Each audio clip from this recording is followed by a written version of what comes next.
প্রায় 6 মাস যাবৎ বিয়ের জন্য মেয়ে খুঁজছি, যে মেয়েকেই পছন্দ হয় তার খোঁজ নিয়ে জানা যায় তার অতীতে কোনো ছেলের সাথে রিলেশন ছিল এবং বেহায়াপনায় লিপ্ত ছিল। এসব মেয়েদের বিয়ে করার বিধান কি?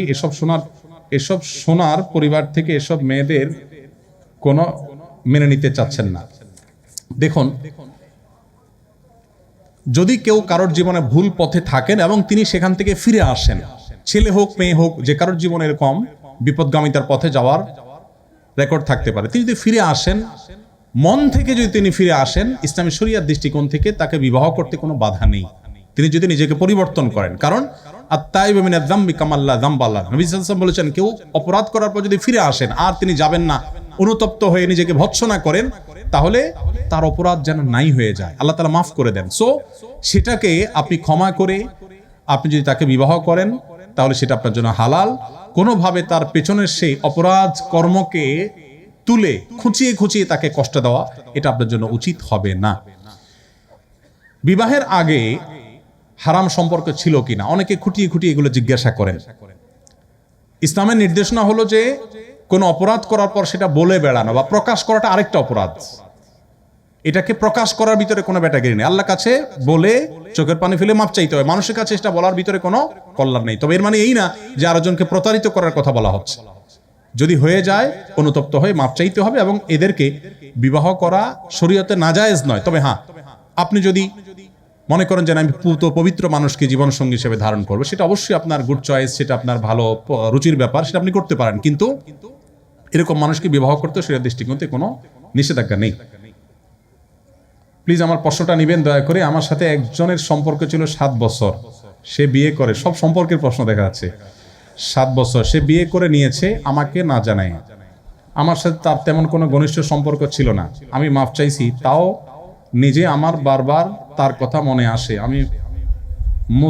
আমি মুভ অন করতে পারছি না কোনোভাবেই, পড়াশোনাও হচ্ছে না আমি আমার লাইফ ঠিক করব কিভাবে, মেন্টালি সিক হয়ে যাচ্ছি।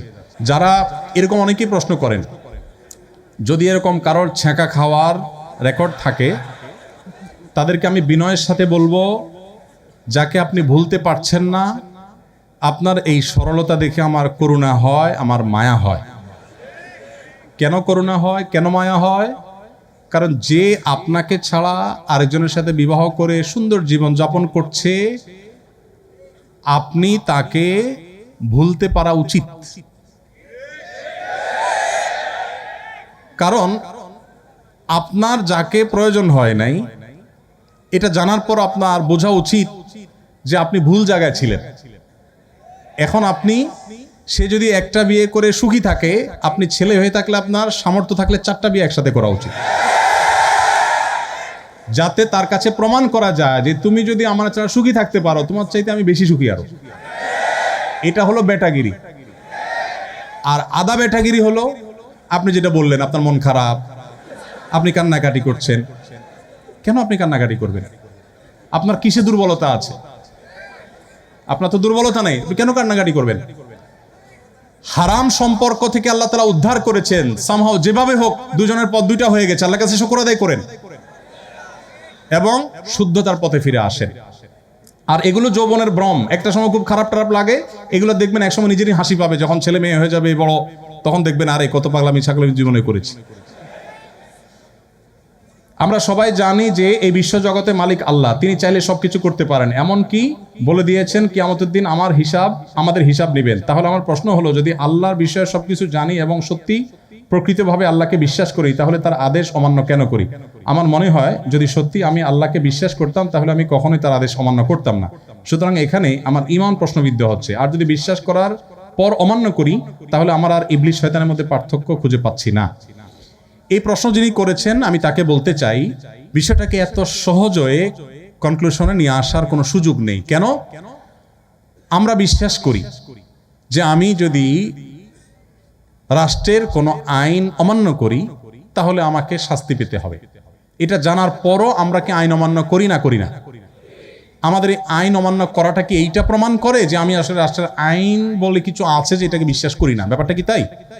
ঠিক একইভাবে যদি কেউ আল্লাহর প্রতি বিশ্বাস রাখা সত্ত্বেও তিনি অপরাধে গুনাহে লিপ্ত হন, আল্লাহর অবাধ্য হন, তার মানে হলো আল্লাহর প্রতি বিশ্বাসে তার উইক আছে, দুর্বল আছে, এটা তিনি বেঈমান হয় না এর ফলে। পৃথিবীতে একটা সম্প্রদায় আছে যারা মনে করে কোনো মানুষ যদি মুসলমান হওয়ার পর কোনো অপরাধে লিপ্ত হয় সে ইসলাম থেকে খারিজ হয়ে যায়। এটা তাদের সেই চরমপন্থী যারা, তাদের বিশ্বাস বা আকীদা। এটা আহলে সুন্নাত জামাআহ বা সত্যপন্থীদের, কোরআন সুন্নাহর অনুসারীদের আকীদা নয়। আমরা বিশ্বাস করি কোনো মুসলমান তিনি নিজে আল্লাহ পথে বিশ্বাস থাকা সত্ত্বেও যদি অপরাধ কর্মে লিপ্ত হন তাহলে তার মুসলমানিত্বটা দুর্বল, তার বিশ্বাসটা উইক, জাস্ট এইটুকু। এই লোকটা ইসলাম থেকে খারিজ হওয়া এত সহজ নয়।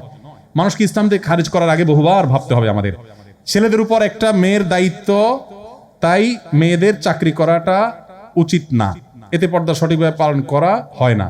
কিন্তু পরিবারের দায়িত্ব যদি মেয়ের উপরে থাকে তখন মেয়ে কি করবে? ছেলেদেরকে আল্লাহ তাআলা দায়িত্ব রেখে দিয়েছেন যে ছেলেরা উপায় উপার্জন করে কামাই করে সংসার চালাবে। পশ্চিমাদের লাইফস্টাইল অবশ্য ভিন্ন। তাদের সিস্টেম হলো ছেলে মেয়ে দুইটাই চাকরি করবে, বাসা ভাড়া দুইজনে হাফ হাফ শেয়ার করবে, রান্না বাড়া বাজার সদাই সব হাফ হাফ শেয়ার করবে। তাদের এই আইডিয়া তারা এক্সপেরিমেন্ট করেছে, প্রতিষ্ঠিত আছে, কিন্তু তারা সুখী নেই, সংসারগুলোর অবস্থা ভয়াবহ। আমরা যারা এদিকে আছি তারা আলহামদুলিল্লাহ সেই তুলনায়, অর্থাৎ এই অঞ্চলের শুধু মুসলমানরা, এই অঞ্চলের হিন্দু মুসলমানরা সবাই ওই দিক থেকে তাদের চাইতে আলহামদুলিল্লাহ ভালো অবস্থানে আছে। তো এই ক্ষেত্রে আমি বলবো ছেলে উপার্জন করবে। কোনো মেয়ে যদি এরকম পরিস্থিতিতে পড়ে যে তার সংসার চালাবার জন্য তিনি ছাড়া আর কেউ নাই, শরীয়ত তাকে ঘরে বসে না খেয়ে মরে যেতে বলে না। তিনি অবশ্যই শরিয়া স্বীকৃত পদ্ধতিতে তিনি ব্যবসা করতে পারেন। তিনি চাইলে পর্দার মধ্যে থেকে যদি চাকরি করার মতো কোনো স্কোপ থাকে সেটা করতে পারেন। আসুন্নাহ ফাউন্ডেশন থেকে আমরা এই ধরনের বোনদের জন্য আমাদের দেশের জাতীয় দক্ষতা উন্নয়ন কর্তৃপক্ষের অনুমোদন নিয়ে, লাইসেন্স নিয়ে আমরা একটা প্রতিষ্ঠান করেছি আসুন্নাহ স্কিল ডেভেলপমেন্ট ইনস্টিটিউটের অধীনে। আমাদের প্রশিক্ষণ নির্ভর কাজ আমরা প্রচুর পরিমাণে করছি। তার আওতায় আমরা এই ধরনের মেয়েদের যারা অসহায় তাদের জন্য আমরা স্মার্ট টেইলারিং এর কোর্সের ব্যবস্থা করেছি। 3 মাস সম্পূর্ণ আবাসিক কোর্স এবং 80% পর্যন্ত আমরা স্কলারশিপ দিয়ে থাকি। কারণ যদি কোনো টাকা পয়সা না থাকে তাদেরকে আমরা বাকি টাকাটা পকেট থেকে দিয়ে হলেও 100% স্কলারশিপ দিয়ে থাকি। তাদেরকে ট্রেনিং দেওয়ার পর আমরা বলি প্রায় 60,000 টাকার উপাদান বা বিভিন্ন উপকরণ আমরা দিয়ে দিই, সেলাই মেশিন থেকে নিয়ে সুই সুতা এভরিথিং আমরা দিয়ে দিই। দিয়ে বলি আপনি এবার বাসায় চলে যান, প্রোডাক্ট তৈরি করেন আপনার প্রাপ্ত প্রশিক্ষণের আলোকে। সেই প্রোডাক্টগুলো আমি আবার আমাদের ফাউন্ডেশনের বিভিন্ন প্রোগ্রামে স্টল করে তাদের সেই প্রোডাক্টগুলো সেল করে দেই। তারা সমস্ত তাদের টাকাটা তুলে তারা নিয়ে যান। এভাবে আমাদের এই বোনদেরকে স্বাবলম্বী করবার জন্য আমরা ফাউন্ডেশন থেকে কাজ করছি। আপনারা পড়াশোনার শেষে বা আপনাদের ছাত্র জীবনে আপনারাও ইনশাআল্লাহ এই ধরনের বোনদের, অসহায় বোনদের জন্য যদি আপনারা উদ্যোগী হন, তাহলে আমাদের একটি বোনও তাদের সামান্য 2টি পয়সার জন্য তাদের চরিত্র, তাদের সম্ভ্রম, তাদের ইজ্জত, তাদের পর্দাকে কোথাও ভুলণ্ঠিত হতে দিতে হবে না ইনশাআল্লাহ। তো আমি আশা করব আপনারা মানবতার সেবায় সেখানে কাজ করবেন এবং ভূমিকা রাখবেন। রাত অনেক হয়েছে, অনেক প্রশ্ন আমার কাছে আছে। শেষে একটা প্রশ্ন, এটা গুরুত্বপূর্ণ খুব বেশি মনে হচ্ছে, যদি আমি শেষ করছি ইনশাআল্লাহ।